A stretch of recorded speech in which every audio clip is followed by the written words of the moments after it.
Le 31 août 1997, le prince Harry n'a que 12 ans quand sa mère Diana décède dans un accident de voiture à Paris. Il ne peut désormais plus compter que son père, Charles.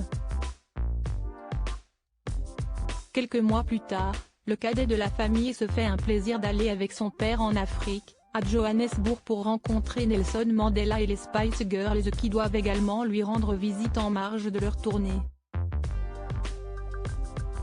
J'étais content de l'accompagner.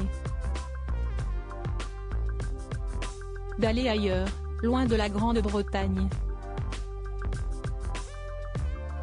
Et, mieux encore, de passer du temps avec papa, qui avait l'air un peu absent. Il l'avait d'ailleurs toujours été, raconte le prince Harry dans son livre Le Suppléant, publié aux éditions Fayard le 10 janvier dernier. Même lorsqu'il évoque un moment de complicité entre eux, le père d'Archie et Lilibet en profite pour tacler son propre père. Il donnait l'impression de ne jamais avoir été tout à fait prêt à devenir père, les responsabilités, la patience, la disponibilité, écrit-il.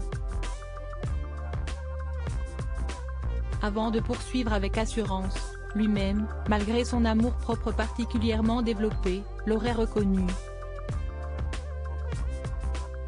Mais père célibataire, papa n'était pas taillé pour un tel rôle.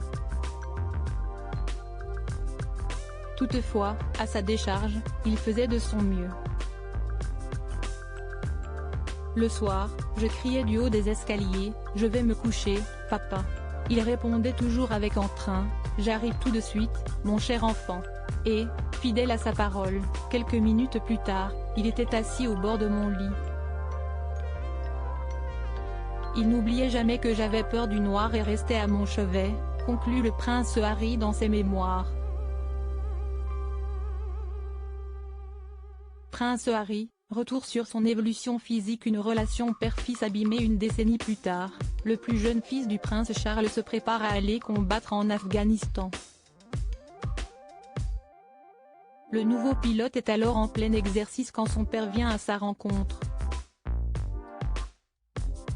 Il m'a trouvé dans les marais, juché sur un quad, en train de communiquer avec le typhon à quelques miles de là, explique le prince Harry.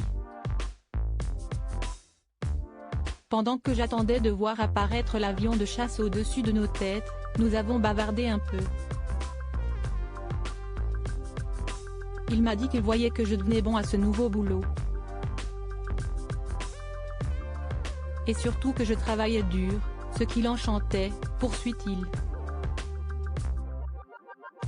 Charles décide finalement de s'en aller pour laisser son fils travailler. Même s'il était ravi que papa soit là, le prince Harry révèle alors avoir demandé à l'avion de chasse de prendre pour nouvelle cible l'Audi grise de son père, avant de se raviser.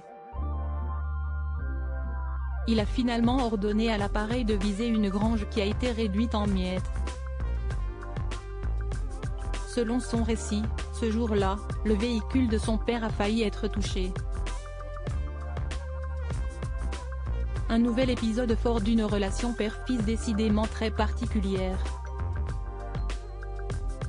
Article écrit en collaboration avec 6 médias Crédit Photo, Express Syndication.